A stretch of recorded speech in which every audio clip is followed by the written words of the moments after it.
Hi అండి. ఇదిగో అన్నారపాడు శివాలయం కొత్తగా కట్టారండి. ఆ శివాలయానికి వెళ్ళాం మేము.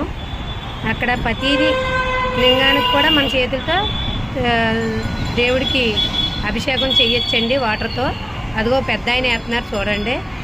అలాగా మన చేతులతో అందరం వేసుకోవచ్చు శివాలయానికి. చూడండి ఎలాగేస్తున్నారో. కానీ చాలా బాగా కట్టారండి గుడి. ఎక్కడా చూడలేదు కానీ ఉన్నాయి చాలా మట్టికి. చాలా బాగా కట్టారు. ఇదేమో పార్వతి పరమేశ్వరుడు, విఘ్నేశ్వరుడు, కుమారస్వామి నలుగురికి ఎలా పెట్టారండి అది.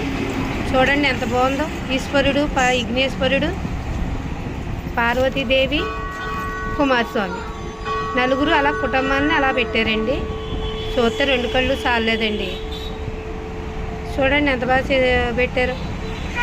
ఇక్కడ కూడా మన చేతులతో అభిషేకం చేసుకోవచ్చండి. ఇదిగోండి నవలింగాలు మొత్తం అన్ని రూపులు లింగాలు ఉంటాయండి ఇక్కడ.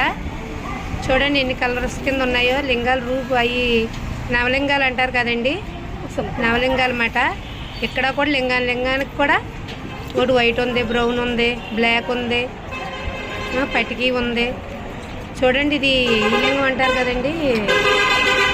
అన్నీ మొత్తం అన్ని లింగాలు అన్ని కలర్స్తో అన్నీ ఉంటాయన్నమాట అండి నవలింగాలు. మయాన్ని శివుడు తపస్సు చేసినట్టు.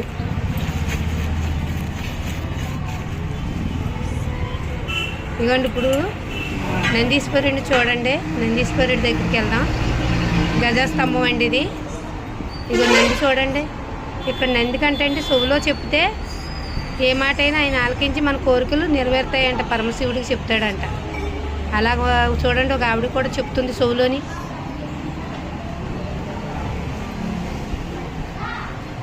ఆవిడ కోరిక చెప్తుందన్నమాట.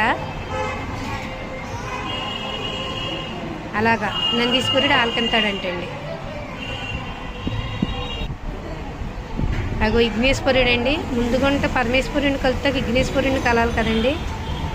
అది ఇంకో ఈశ్వరుడు. ఈ చిన్న మొక్క తీనిచ్చారండి పంతులు. నన్ను తీనవలేదు వీడియో.